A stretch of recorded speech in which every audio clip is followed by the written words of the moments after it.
Good evening, all, and welcome to the Women in Chemistry. My name is Rafaela Vasiliatou, and I will be hosting this event. It's a great pleasure to host such an amazing event as a part of the Chemistry Week here at the OU. For the people who don't know me, I'm a lecturer in biological chemistry. I joined quite recently during the first lockdown. It was a special day for me because it was my first day as a lecturer, but they were the first days of the lockdown, but that's life. I teach in S111 questions in sciences, and also I'm contributing to the module production of S285 investigative approaches in biology and chemistry. In terms of my research, I just love developing microfluidic devices because I want to reduce the unethical use of the animal models. I have also worked at the origin of life, again using microfluidic devices. Thank you so much for joining this evening. But that's enough with me because today we are having three incredible, amazing, and very successful women in chemistry. So without a further ado, let's welcome Dr. Helen Fraser, Dr. Corinne Kay, and Dr. Louise McBrain. So Helen, would you like to introduce yourself to the audience? The stage is yours. Rafaela, thank you so much. Hi, everybody. So, my name is Dr. Helen Fraser. I am actually a senior lecturer in astronomy. So, you might be thinking, what is an astronomer doing in a chemistry meeting? But my original background is in chemistry. So, my research is all about astrochemistry, and I study how stars form, how planets form, and whether or not there's life in the universe based on having a look at molecules. And it turns out that in areas of space where there's lots of molecules and there's lots of chemistry happening, actually there's also an awful lot of star formation happening. And I was once told by a very famous astrochemist that you can always teach astronomy to chemists but never chemistry to astronomy. So I hope that makes you all feel that just because you chose to start in chemistry, it doesn't mean that that's where you have to end up. And so much so that I joined the Open University in 2012. And in my 8 years that I've been here so far, I've taught chemistry. I've also taught on S111, but I don't do that anymore. I've taught some physics. And now actually I'm chairing and teaching astronomy. So a very new, quite dynamic and different course that we have in second level called S284 Astronomy. And I do know quite some chemists come and join us on that course. So if you're doing that course and you have seen me for the first time, then do say hi tomorrow on the forum. I'd love to say hi back to you. Thank you so much, Helen. Corinne, would you like to introduce yourself? I will, thank you. My name is Corinne Kay. I've got a background in research in the pharmaceutical industry. I work for Roche, GlaxoSmithKline, and then Merck Sharp and Dohme. My background is chemistry as well, but I specialize in understanding how molecules interact with receptors or enzymes in the body and understanding exactly what causes a disease and then designing molecules that correct it or halt the process. It's an absolutely fascinating field, and you really feel that you're making a difference, especially when you're on your way to discovering a drug. I joined the Open University in 2008 because I had written a book chapter on how to explain ADME, which is metabolism, and I had the idea of explaining it through describing a meal because I thought people always understand food and they always enjoy food. And for some reason, people really understood metabolism when you put a meal in front of them. And the Open University invited me to take part in writing a master's course for them. And I'm currently writing a second undergraduate course. Excellent. Thank you so much. Louise. Thank you, Rafaela. Good evening, everybody. My name's Louise McBrain, and I joined the OU back in 2011. I'm what's known as a staff tutor, and most people don't really know what that actually means. So maybe I can explain that for you a little bit. So I spend about half of my time managing tuition on some of our modules and managing our tutors that teach on the modules. So I work on our level 3 chemistry module at the moment. And then I spend about the other half of my time doing more central academic work. So I am module team co-chair of S112, which is one of our amazing interdisciplinary science level 1 modules. We have about 1,900 students this year on that module, which is incredible. I'm also working on production with Rafaela. We are working together on a brand new module for level 2 chemistry, which has a very strong emphasis on practical science. And that's one of the things I'm most passionate about is how to teach practical science effectively online. So using some simple kitchen experiments, using some interactive screen experiments, and also more recently, being able to dial in remotely to operate some of our lab instruments based on campus in Milton Keynes. Thank you, Louise. I have to admit that Louise is one of my best colleagues, and she's always helpful. I'm very lucky to have her. Oh, thank you. So I was wondering, why did you decide to become chemist? Who inspired you? In my case, my mentor was my chemistry teacher back in high school. He was very clever, very active. I always enjoyed his practicals. He encouraged us to study abroad because I'm from Cyprus, conduct research. But I'm wondering why you studied chemistry, who inspired you? Louise, you want to share your experience? Well, I always loved science at school because I loved being able to do things that were practical. I didn't like learning lots of theory and sort of repeating things from books. I loved being in a lab and I loved doing things. But as to why chemistry, when I was doing my A-levels, I wasn't really sure what I wanted to do. I kept changing my mind. One minute I was going to do chemistry, then I was going to do something else. And it was my first chemistry A-level teacher. I had 2 A-level teachers for chemistry, and it was the person that I was very fortunate enough to have in my first year that really inspired me, because he realized that I was interested but didn't quite know what I wanted to do, and he picked up on that and spent a lot of time with me talking through what I could do with a degree in chemistry. And it was then that I realized actually that gives me so much flexibility, because chemistry opens so many doors that I just didn't know existed. So that's why I went down that route, and here I still am today. Absolutely. Chemistry is a central science. Corinne, how your journey started? Well, I've always loved science, but from being very little, my dream was to have an invention. I wanted to invent something.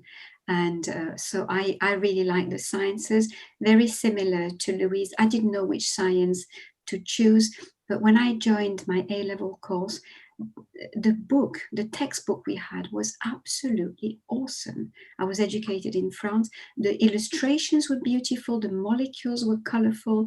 It was just so inspiring. And I absolutely devoured the book and learned so much from it. My chemistry teacher was very quiet, reserved, kind, inspiring, encouraging, supportive. And she was just there to encourage me. And when I eventually said I would choose chemistry, the delight on her face was indescribable.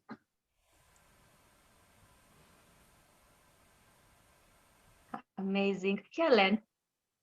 Well, perhaps I'm a little bit strange, but the reason that I chose to do chemistry, if I'm really brutally honest with myself, which is a bit of a hard thing to do, is I was quite good at it. And so I did it because I really was quite good at it, and I enjoyed it because I was good at it. But actually, I always had a dream in the back of my mind, don't tell anybody, of being a physicist. But I wasn't very good at that at school. Not that brilliant. Not as good as I was at chemistry. So when I was doing my A-levels, I was very much, I was one of those, kind of very stereotypical people who did double maths, chemistry, physics. So I was kind of in that kind of box, and I didn't always love the lab. So I'm a little bit different to Louise and Corinne in that definitely I hated having to make liquids and pour them and turn them round and round in the lab. I didn't enjoy that. But I enjoyed the kind of engineering side of what we were doing. And so as I was going to university, I was looking at, I looked at degrees where I could keep chemistry and physics going, because I wanted to do physics, but I was really good at chemistry. So I figured that was my ticket to do quite well.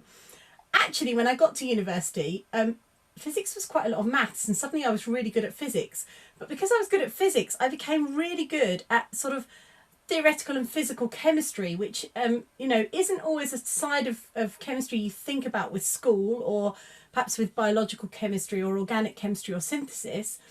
But suddenly I really found my passion, and I found that I sat right in that gap between, in some countries it's called chemistry, in some countries it's called physics, but I suddenly found I really enjoyed that. And actually, between school and university, I spent a year working for a company that doesn't exist anymore, but it was a massive company at the time, ICI, big chemicals company, and trudging around site in my big steel toe cap boots and doing quite a lot of chemical engineering work. And I actually really enjoyed that too. So I think I could have done so many things. But I think the great thing was my teachers didn't stop me. They didn't say, oh, choose between the two. And even at university, I was very lucky. The two departments where I went to university were on either side of the road, so we were constantly in and out of the departments. And it was really there, actually, that I sort of swayed down the route to chemistry, because my PhD is in chemistry. And then while I was doing my PhD, I suddenly discovered you could do kind of astronomy. That went back to the physics a little bit. And actually, ever since my PhD, I've been in this field of astrochemistry. So I've spent my whole life actually walking this tough line. But I'm quite good at chemistry. That's honestly why I chose to do it. Isn't that terrible? Don't tell anybody.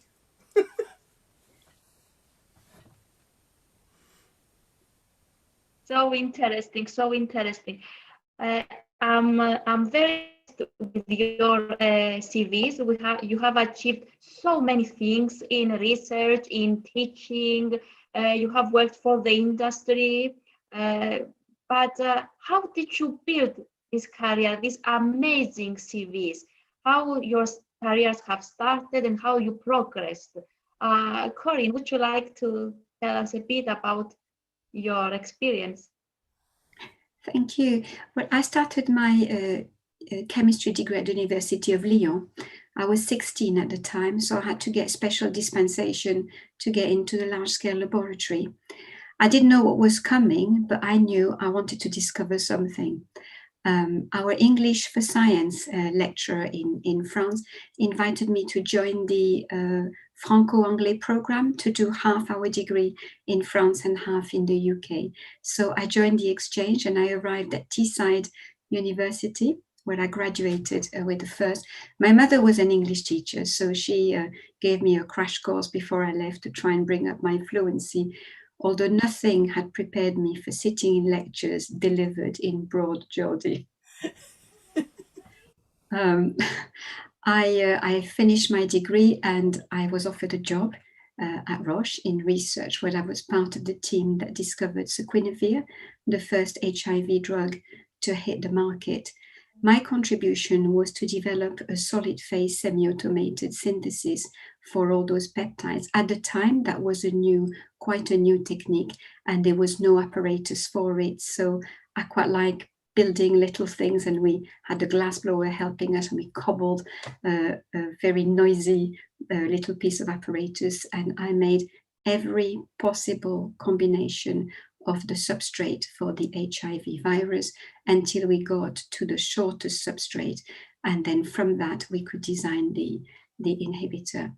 I read so much pharmacology and biology and background. I then realized I should have done a PhD, and I regretted that very much. I took an OU course at the time, and it was just a revelation. The teaching was uncluttered, it was clear, it was well explained. I could do it in my own time. My tutor, I didn't have that much contact with them, but the written feedback was always positive, encouraging, and it just boosted my confidence so much. I applied for GlaxoSmithKline, which at the time was quite a coveted pharmaceutical company.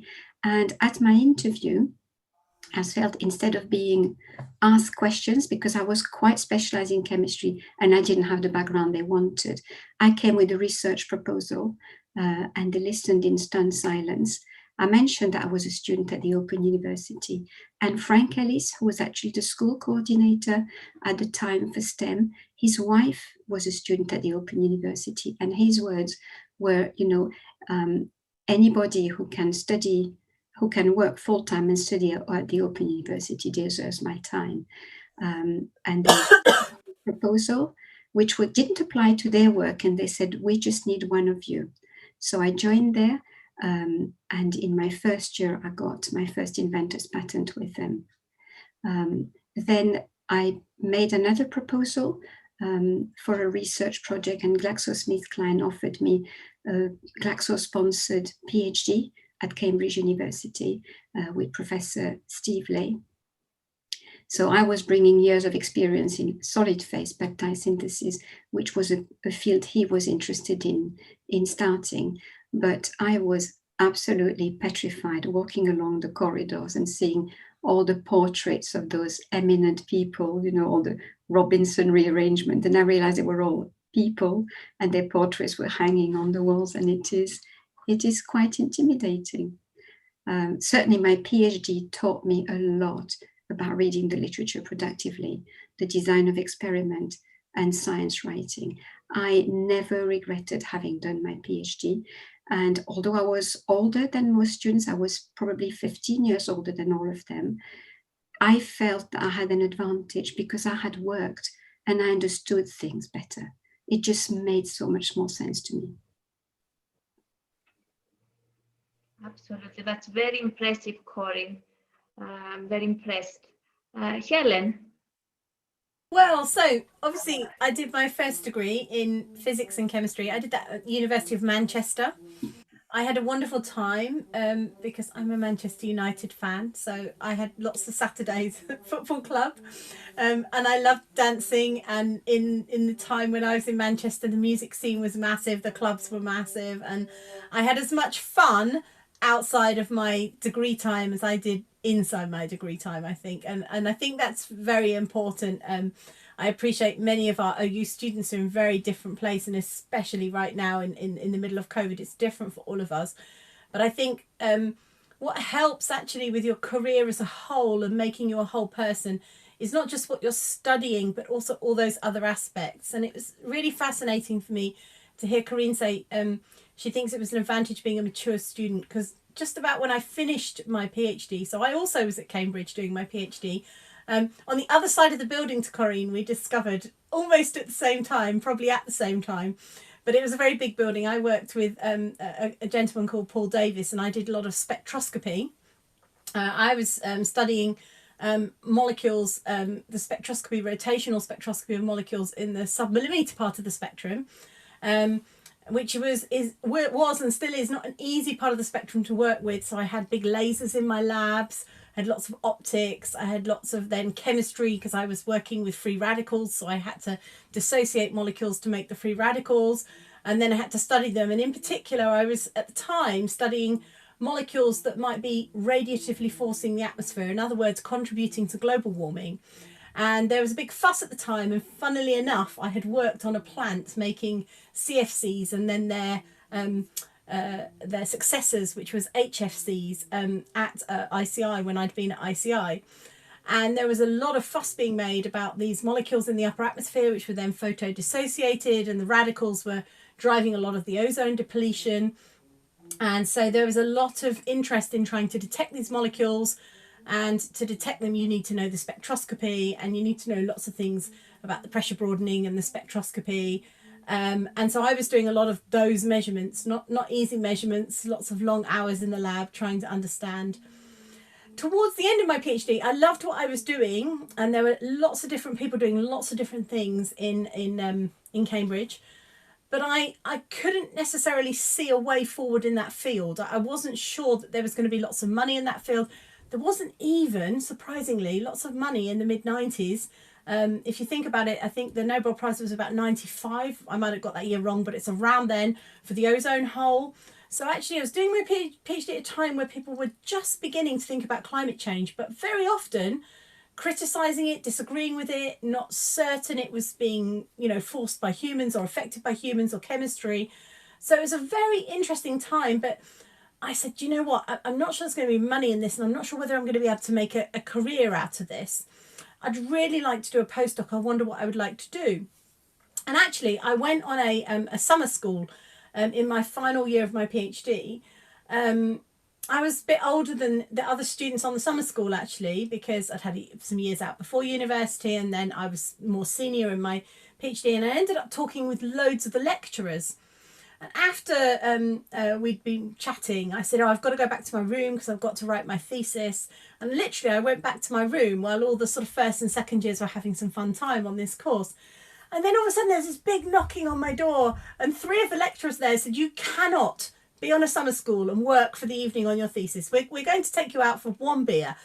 Come with us. And they dragged me out, and one beer turned into more than one beer, I must admit.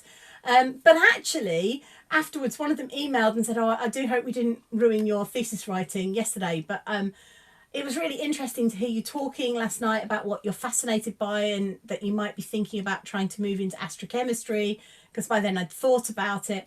I might have a postdoc coming up. Would you be interested? And essentially, I mean, I don't think it would happen these days because there's so many more procedures that happen in jobs, but essentially the job advert was almost written for me. You know, it was almost my job to be had. So I applied for this postdoc and I got it, and that's how I made the move into astrochemistry. And then it's not an easy journey always becoming an academic, because there's a lot of being a postdoc in many different places. So I've worked in France. I had visiting professorships in Paris and Marseille. I have worked in Berkeley, and I've worked in Leiden in the Netherlands and Nottingham University. And basically each time I was just going to different places, and I must admit, I followed my heart and I followed my passion for what I found the most exciting and interesting science to do. And then all of a sudden you get an academic post like you just have, Rafaela, and then you get to sort of have control over what you're doing. Well, actually, I'd sort of had that in my fellowship as well, but in a fellowship and then in your academic post, you kind of get control over what you're doing.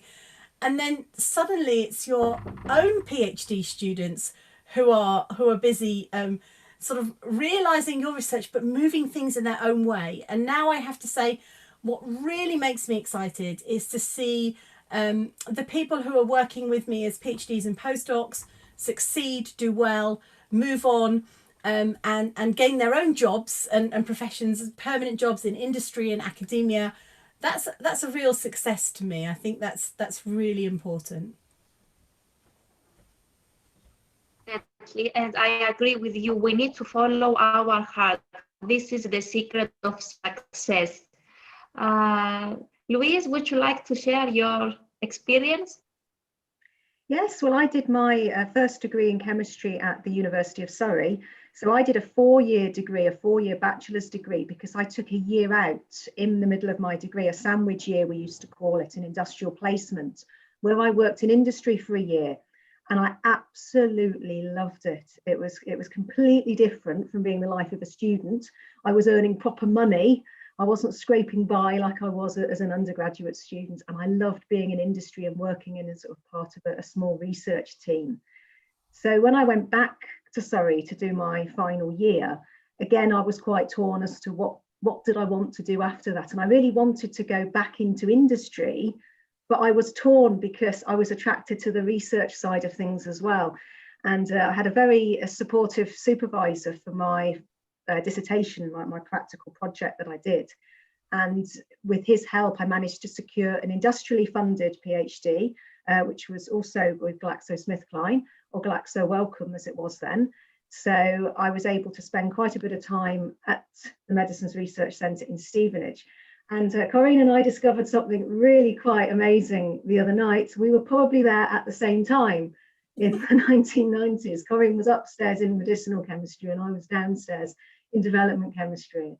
So I was with the University of Reading, but did spend quite a bit of time actually on site in Stevenage. And I was interested in, I was a mixture of sort of organic chemistry and analytical chemistry.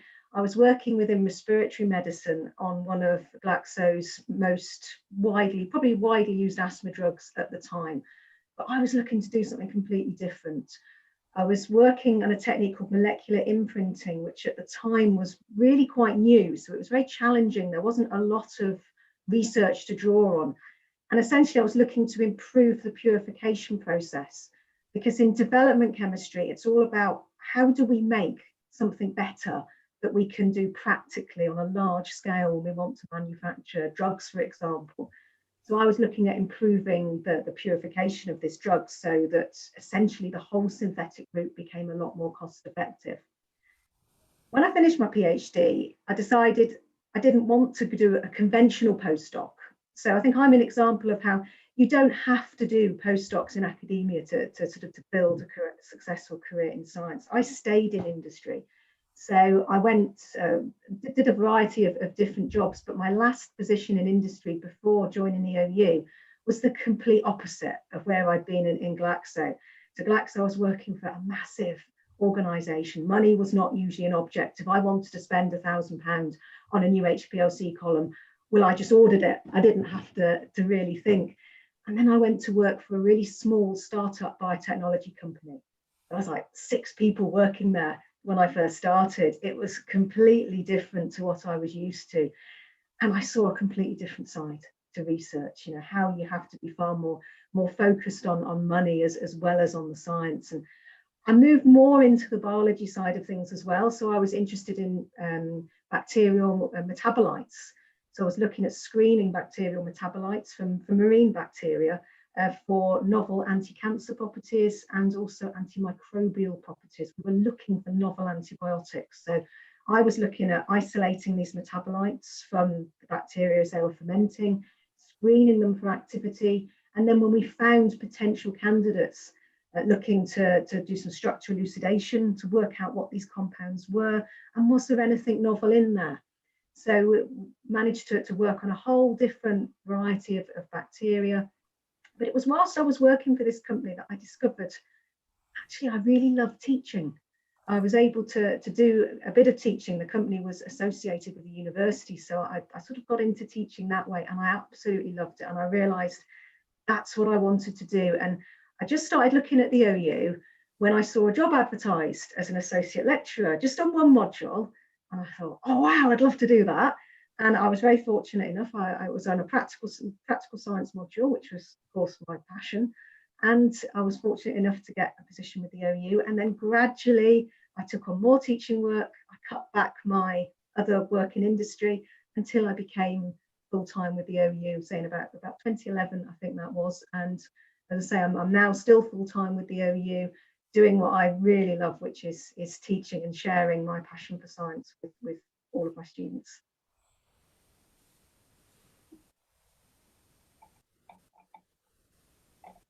Excellent, excellent. Thank you, Louise. Thanks. So you have taught, all of you, for many years at the OU, and you have a lot of years in research and in the industry. Have you thought which one was your greatest difficulty and your greatest achievement all of these years? Helen? Oh, wow. So, greatest achievement. Oh, well, very recently I was very lucky.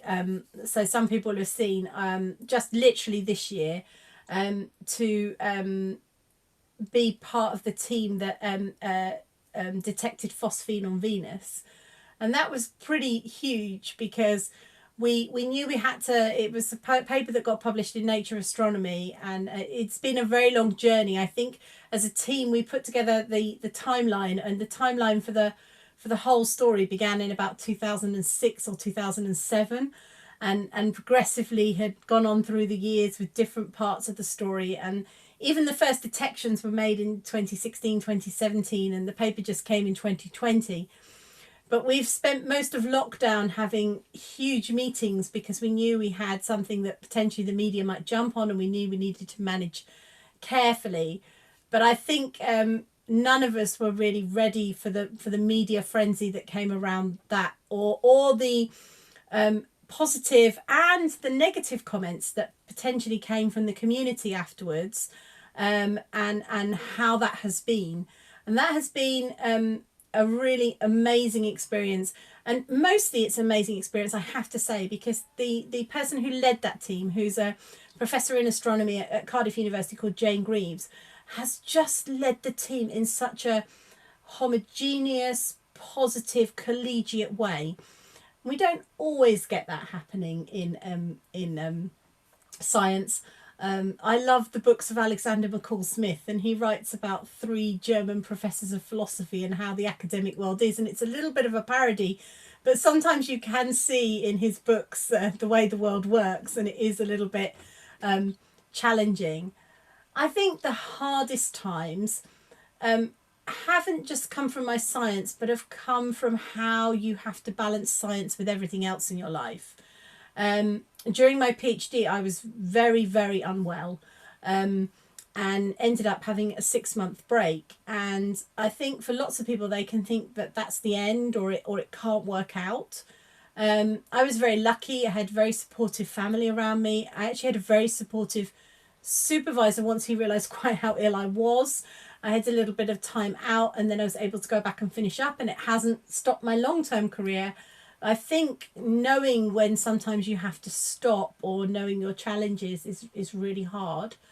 I'm also dyslexic, and so that has been quite a big thing for me when we've been writing S284, because I think when you're neurodiverse, the way you approach things, and if you're just given big books to read, can be anxiety inducing, stress inducing. When you're told an activity should take you half an hour and it takes you 2 hours, very stress inducing, like lots of imposter syndrome, maybe I'm not good enough. And I think mostly through my studies, that wasn't the worst thing, though I do remember in my finals trying to write the word experiment. And if any of you are dyslexic, you'll probably know this, but I work by patterns, so I knew that parts of the word went up and down, but I couldn't remember where they went up and down. So I was trying to draw the shape, and I was getting more and more wound up that I couldn't write this word because I wanted to get the rest of the words on the exam paper. In the end, I wrote method. I just realised I had to write something different. I do so still remember that stressful moment in my finals, which is a long time ago now. And I think on the whole, I kind of even got through my thesis writing without really my supervisors or my academic support really knowing. I didn't necessarily tell anyone. I didn't get extra time in exams. But actually, as I've gone through my career, actually the Open University have been very supportive. They've realised, oh, sometimes, you know, I'm busy, so busy organising and arranging things. There are skills I have that are great. You know, I talk about them in our family like superpowers. There are superpowers I have about intuition, about seeing the bigger picture. But there are some things like my time management, which is absolutely rubbish, frankly. And it is part of what's me. I can try and change it. I'm not very good at changing it. But I've had lots of support and coaching through that in much more senior place. And sometimes it's really interesting to see where you don't need to make excuses, but you need to make your own adjustments to help you. And I think that, you know, coupled with when I was unwell, relationship breakdowns, marriage breakdowns, things like that can be incredibly stressful. And sometimes work is a place to go to relieve what's happening. Sometimes you think you're working, but you're not really being productive. And I think many challenges that this second lockdown, not so bad, but the first lockdown, trying to be a full-time mum, trying to teach, trying to look after my PhD students, trying to do things. In the end, I actually put an out of office on that said, thank you very much. This is what I'm trying to do. Don't ask me about research, because I had some colleagues. We all know it's well known that the pandemic has, in academia in particular, significantly more impacted those with caring responsibilities and females in particular. I had a number of colleagues who says, great, now we can get on with writing this paper. And I was like, no, we really can't, because it's all my effort every day just to make sure my students are looked after, my PhD students are looked after, and my family is looked after, actually. You know, it's very important. So I think challenges that come from outside, you know, are actually really important to recognise. And I really try and recognise that now for the well-being of my staff, I call them my team, but like my research team, my research group, because I think it's so important. And I think they are the challenges. And what we always have to remember to do is, on the good days, to really say well done and praise people. Little words mean so much. And actually that's what they'll remember, that they were in a nice collegiate place. And I take my inspiration in that way from the people who inspire me.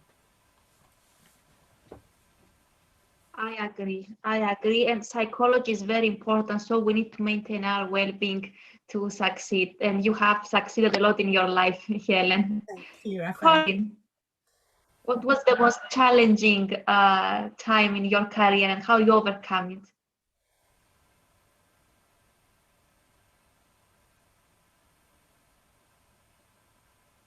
Cory? Cory, please unmute your microphone. Thank you. Apologies. Yes. Challenging time in my career has got to be when I started my PhD. I had my interview with Professor Lay, which was terrifying because he showed me rapamycin molecule, which we all know is covered in chiral centers. And I stared at it and I just stopped myself from laughing because I thought it was a joke until I saw his very straight face and I realized he was actually expecting me to come up with a synthetic route for rapamycin. So that was quite petrifying. But like every time in my career, because my background was very different from everybody else's, it always ended up helping me out of a situation. The first inventor's patent I had was precisely because I looked at a particular area of the project with my peptide chemistry eyes, and nobody else had looked at the molecule that way. And it took me 3 days to make the molecule that nobody else had made. With Professor Lay, I did not know how to make rapamycin. There was no way I could compete with his postdocs on organic chemistry, having done 10 years of peptide chemistry. I looked at the molecule, and I was determined to invent something on solid phase. I said to him, you could actually make that fragment by solid phase. And he said, how? And I explained, I said, there isn't a linker just yet to do that, but a linker is simply a protective group. If you just take a protective group, attach it to a resin, you can make that fragment. And that was a deciding factor for me to start my PhD. I ended up discovering that linker, which was then sold by Nova Biochem and got 2 inventors' patents on the topic, despite the fact that I genuinely did not have the experience that he was looking for. But 4 days after I got accepted to do my PhD, Glaxo had agreed to pay for my PhD. I realized I was expecting a baby, which I hadn't counted on. And I thought that was going to be easy. I was just going to be pregnant, work full-time at GlaxoSmithKline, which is what they wanted because my PhD had to be outside of working hours. And then the pregnancy sickness hit. And that pregnancy sickness lasted until I was on the operating table, the whole of the 8.5 months. I used to be at the fume cupboard trying to work and having a crystallizing dish on the side to be sick in because I could never make it to the toilet, and every smell used to set me off. I then realized that I was exhausted, physically exhausted, and somebody reminded me that at Cambridge the rule is you have to complete your PhD in 4 years. So after a C-section, I got back to the lab 10 weeks later when I was just about stand up, only to find out on day 1 that my baby girl was not going to feed. She never fed, she was breastfed, she would not feed. So we tried a day, everybody said if you keep insisting she'll be fine. 2 days, 3 days, after 5 days of her absolutely refusing the bottle, I went round homes around Lanesfield Road, Cambridge University, knocked on people's doors and say, could my mother come and stay at your house for the day with the baby? And we found one elderly lady who was delighted to have company. So we used to drive to Cambridge. My mother would sit with that elderly lady to help her with housework, whatever, get her shopping. And then she would text me. I would run out of the department, rush to that lady's house, feed the baby and run back in the lab, do my day's work at Glaxo, and then do my PhD work after that, and then commute by home. That absolutely was exhausted. It tested every ounce of my stamina. Yet at no point did I ever doubt that I was going to give up. I desperately wanted to finish that PhD, whatever it would take. Obviously, the year after, I also became pregnant again and had another C-section and another super short maternity leave and made it back to the lab. The second baby was different. She just never stopped crying. So I remember typing my thesis with the right hand, holding her with the left hand while I was feeding her, and I thought, well, if I'm not going to sleep at night, I might as well type my thesis. Eventually, because I had no time off to type my thesis and I still had to work and manage by then 2 and a 2-year-old children, I decided to write a skeleton thesis with just all the titles and subtitles and divide every task into lots of 200 words. And then I would go on the train in the morning, read one publication relative to those 200 words, think about it in the day when I was working, do my PhD experiments after work. And on the train home, my task was, come what may, to type those 200 words. And my thesis was written 200 words at a time. I finished on time and I passed the Viva. By then I had 2 inventors' patents and 11 publications. I spent, I think, 4 years exhausted, feeling a horrible sense of guilt, that every minute I was in the lab getting on with my PhD was time stolen for my children. I can never take the guilt away. And I remember talking to a lady professor coming from Spain who said to me that she had felt the same. And she said that if you stick with it, you will find that when your girls grow up, they will be proud of their mother. And I think they were. And also, I think letting them know that no matter how inconvenient it is, how not right it is for them, that actually you're not doing it because you don't care, you're doing it because you have to. And I hope that they understood. They certainly don't seem to have any ill feelings for me. But at the same time as the horrible guilt, it was I cannot describe the joy when an experiment works, when you stand in front of your experiment and you have actually discovered something. And you just stare at it and there are no words. And for that joy, I always say to my Open University students, I tutor for the MSc course and they're writing a thesis. And every year, without fail, I have a student who's having a baby. And I say to her, the feeling you will get when you press the submit button will erase every tear, every sleepless night, everything else that you have felt. And genuinely, I can say that. Proud Thank moment. You so much, Corinne. Thank you. Thank you so much, Corinne. I'm sure your family is very proud of you. You are a very strong woman. Louise, can you share your experience with us? Yes, and just to agree there, Rafaela, Corinne, that's an amazing story. Absolutely incredible. I think with regards to a challenge for me, it was during my PhD itself when, after my first year, we had to produce a report where we sort of summarised everything we did so far. And I had the moment of realisation that everything I'd done in the first year of my PhD was wrong. Nothing had worked. It just wasn't happening.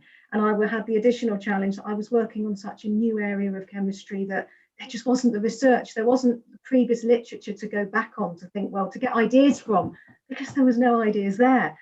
And I remember speaking to my supervisor at Glaxo and my supervisor at Reading, and we came to a really hard decision that actually you're going to have to stop and not work on this anymore, and completely change to a different, we changed the drug that we were looking at, and we moved away from what I'd originally planned. And I did actually feel at that point that I'd failed, even though, you know, I put all this work in, and every time something hadn't worked, I remember thinking, well, it'll work the next time. I'll try something different and it'll work. And then the next time came and it still didn't work. And I really hit rock bottom on that after that 12-month period. I thought, do you know what, I'm just going to give this up. This isn't going to happen. I've wasted a year. I'm just going to finish. And then kind of had a revelation that if science worked all the time, then we'd all be out of a job, because we'd know everything, wouldn't we? We'd know all the answers to everything. So the reason why we have scientists and why we have researchers is because things don't work all the time. And that's one of the things I love teaching about to my students, that experiments don't always work, and that you should never try and predict the result of an experiment, because sometimes it does something completely unexpected. And even in the dark moments of my first year of my PhD, I still managed to discover something. And I made a new palladium catalyst completely by accident. I didn't intend to do it, but I did. And I got a publication out of a complete dark area where I knew it wasn't going to go any further. But it gave me the motivation to think, right, well, just you pick yourself up and you start again. And I had another 2 years because I had to finish my PhD within 3 years because of my funding. So, and I had another job lined up as well. So I had to finish at Glaxo within the 3 years. And luckily I had 2 more successful years, and changing techniques, changing strategies did work. And I was able to complete my PhD. But I don't think I'll ever forget that moment of darkness in that first year where I thought, I don't know if I'm strong enough to keep going, if I've got the motivation left in me. When you keep thinking, you're drawing all these blanks. And I say it's a story I tell quite frequently now. So if any of my students are watching this, you've probably heard this before, but I think it's so important for people starting out in chemistry and starting out, perhaps at the very beginning of their journey. Don't be put off if it doesn't work, because that's all part of science. Absolutely. Thank you so much, Louise. We have one question from the audience. Basically, it's from me. Karin's asking if it's feasible to carry out research without animals models. We cannot exclude the animal models in research, especially in the drug metabolism and pharmaceutical research, but our aim is to try and find methods to reduce them. We cannot replace them, but just to reduce them. We are at the research stage. It hasn't been tested in industry, but hopefully we are forwards in this direction. So I'm wondering now, what was your proudest moment at the OU? Corinne, do you have a story to share with us, please? I was hoping to share. I'll see if I can share my screen. Can everybody see that? Yes. Yes. This is the home graduation for one of my students, Ian Stephen. Ian was a student with me for 3 years, and he was on my master's course. He did very well throughout the year. And then I found that, to my astonishment, he had failed his final exam. So we checked, and then we realized that Ian, although he had never mentioned it, was actually very physically disabled. He had cerebral palsy, and he had had an accident to compound his disability, which made it extremely difficult for him to type and certainly to sit up for long periods of time.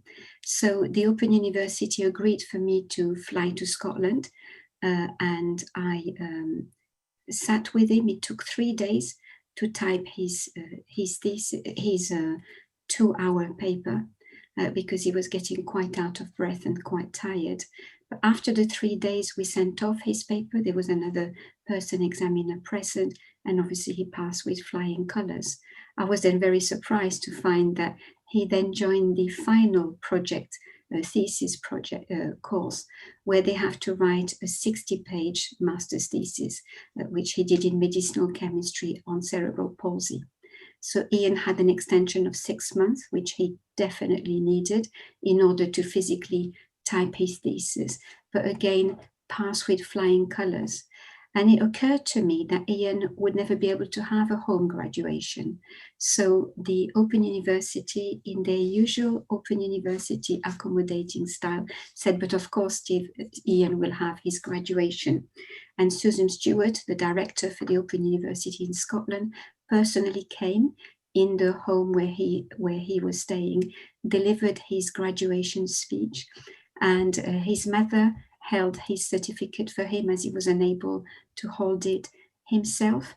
And he was awarded not 1, but 3 master's degrees, because Susan worked out at the time that Ian had already completed 2 other degrees and had never had a graduation for. The Minister of Education from Scotland was there at the time, and the whole thing was recorded by the BBC. I would say that has got to be the most beautiful moment I've ever had as a tutor. I love teaching, I love the Open University, and I love watching a student finally understand how medicinal chemistry works. Sometimes they have no science background and they say, I'll never do it. And then I try and make it as simple as I can until eventually they get the message and they get the idea in their mind of how the drug is discovered. That feeling is wonderful. But sitting at Ian's graduation with his family and all the residents in the home, there was something that I don't think I'll ever forget. And I wanted to thank the Open University for being so accommodating, covering all the expenses and putting in so much time in organizing it. What an amazing story, Corinne. Thanks for sharing with us. This is the mission of the Open University, to provide education to all. Congratulations to Ian, and congratulations to you as well. You have done a fantastic job. So congratulations. That's very touching. Thank you so much for sharing. We have one question from the audience, just to cheer up a bit. So Louise, we would like to answer the question. Which is your favorite element from the periodic table? My favorite element. Oh, that's quite difficult. I think I'd have to say Mercury. But why Mercury, you might ask? Because it's just so beautiful to look at. It's an absolutely stunning element to look at, with its sort of glittery, silvery liquid. And I mean, I've got two daughters. They're sort of they're teenagers now. But one of their favourite stories when they were little was Alice in Wonderland, and of course the Mad Hatter. And the theory behind that story being that the Mad Hatter had gone mad as a result of the use of mercury within the hat industry in the 19th century. And so for that reason, Mercury, I think, as one element's always got a very special little place in my heart. So thank you to whoever asked that. Oh, excellent. Also, we have another question. If you could create one thing, not scientific, what would it be? Helen, do you have any ideas? Oh, one thing, what would it be? Well, if I could create one thing, what would it be? Yes. Right. Well, slightly cheating, but actually I think it's quite important. I think in the COVID lockdown we've had a lot of time to think about what we're doing, and I appreciate my colleagues Corinne and Louise and you, Raffaella, in a way, are chemists working very much at the forefront of societal impact and things that can make quite big differences, maybe on a daily basis, to people's lives. I have the luxury that my research is very blue skies. I think the benefit for me is it can be inspirational to the next generation, that they can see that you go outside and look at the stars at night, and then you suddenly realize there's all this interesting chemistry going on there, and then it can maybe inspire you to be a chemist. You don't have to be an astrochemist just to get involved in science and STEM. I think if there was one thing I could give to the world, I don't have that gift, but if I could, it is a bit linked to the Open University, but it would be education to all, to the utmost of their ability. And I say that as a parent. I'm also a parent. I have a son, where I don't always see my child really challenged by the education system here. And I think we don't always challenge and look at ability in this country. I'm very passionate about the fact we take our footballers and our ballerinas and our musicians and give them all the opportunities. And sometimes if someone's very academic, we don't give them all the opportunities, and we shouldn't be ashamed of being academic and able to study. But through the university, through the people that like Ian that Corinne showed, but I've sat at graduation at the Open University. Every time I have a PhD student that graduates, I go and I sit on the stage. And I was lucky enough once to present the honorary graduate at the graduation ceremony because he's a good friend of mine. I don't get through a graduation ceremony without crying, because people are jumping around and the families are there, and to all the people in the audience that are graduating and their families and friends, it's a massive journey. And so you see the power of education. But actually, I think we have a real responsibility as individuals not just the education in our own country, not just the education of the next generation, who, don't forget, are going to be the people that look after us and when the next pandemic comes, solve all the problems. So it's really important that the next generation are well educated too. But actually we have quite a responsibility to be able to enable education around the world, and particularly of women. There are still many countries in the world where education of women is difficult. For some, even groups in our own country, education of women is more difficult.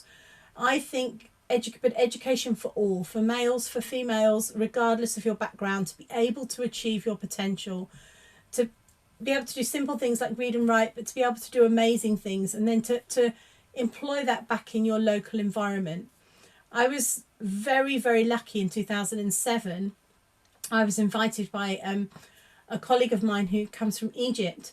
I'd been to Egypt a couple of years beforehand and given some lectures at Cairo University, and at the time was really amazed at how many female professors there were there, and had all my barriers shattered about how I imagined North African or countries with a somewhat Middle Eastern Arabic background to be. But my colleague actually moved to Libya, and if there are people listening who come from that part of the world, he was working in Seba. And Seba is really, it's a very small town. It's on the crossroads of where camel trains were essentially crossing the desert and still crossing the desert.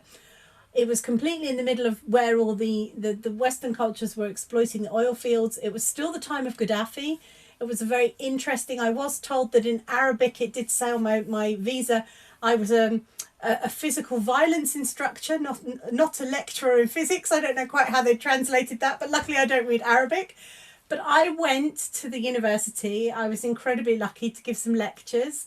And I had a very privileged position as a English Western woman, in that obviously I was very respectful of the rules and how I needed to dress. I wasn't expected to cover my head, but it was a very religious part of the country. So at 6 o'clock, as the sun was setting, even the female professors were expected to go home, but I stayed. And I was exposed to an enormous number of female students who were incredibly smart, incredibly capable, were doing incredibly well in their own environment. But in a way, for the females in particular, but also for the males, their progress beyond where they were was blocked by their geography and their opportunity. And I think it's so important. It was such a privilege for me to go there and be able to speak to these people and stay in contact with these people. It's incredibly difficult for some people in the world. As scientists, we travel all around the world with very few barriers.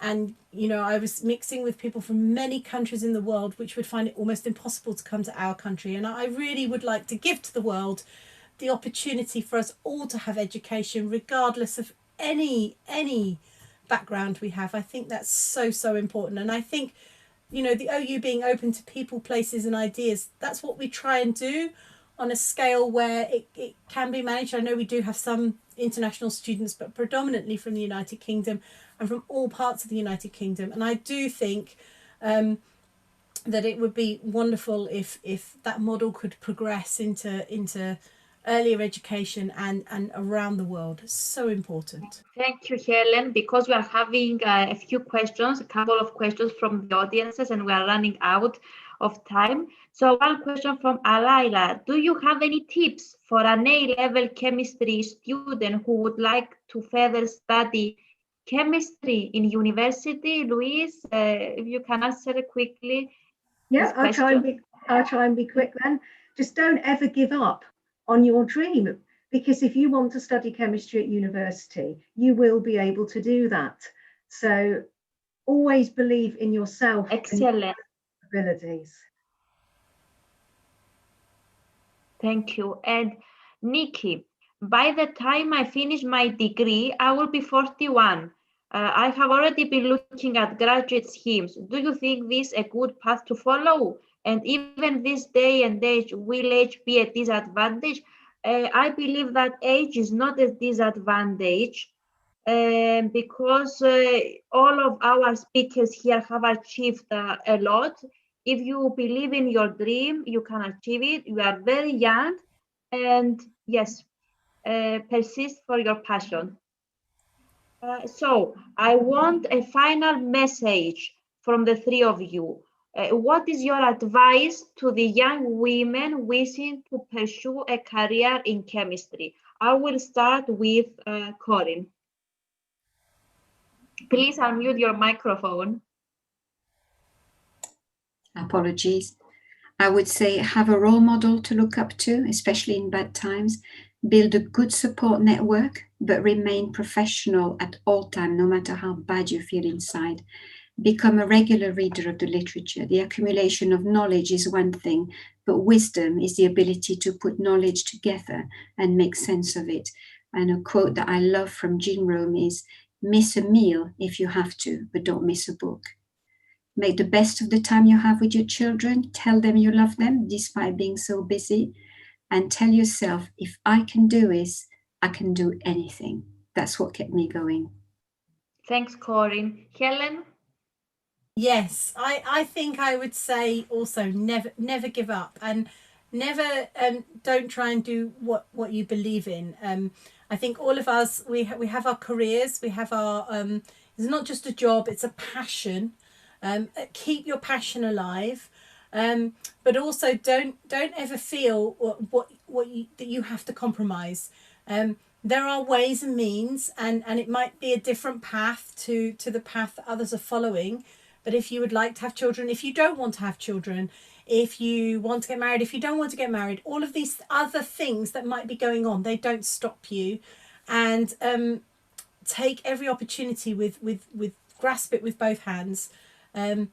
You can use your career in chemistry to really travel the world and to meet so many different people. You'll be exposed to so many different things and ideas, and let your mind be blown. Let your mind be blown and enjoy it and have fun, and don't rush. Actually, you have time. It's a little bit like the lady who just asked, who was a little bit more mature, but actually I think that maturity can really help sometimes. And just take your time and do what's right for you. Stay true to yourself. I think that's the most important thing you can have, to have your integrity and be proud of what you've achieved. Absolutely. Thanks, Helen. Louise, a concluding remark? I think for me, it would be to be open-minded, because chemistry can open so many doors that you don't even know exist when you first start out, building a career. So don't ever write something off without trying it. My passion now is teaching, and it has been for several years. I love teaching. I love working with students. I fell into teaching by accident, because I was working for a pharmaceutical company. It was part of it was linked to a university, and I was asked just to cover some teaching. And I remember thinking, oh, okay, I'll try that. And here I am now. I love it. So be open-minded and don't write anything off without giving it a go first. And who knows where chemistry degree can take you. Thank you so much, Louise. It was a pleasure to host this event. It was a pleasure to talk with three successful and amazing women. It was my honor. And thank you all of you for joining this evening with us. Good night. Thank you. Thank you, Rafaela.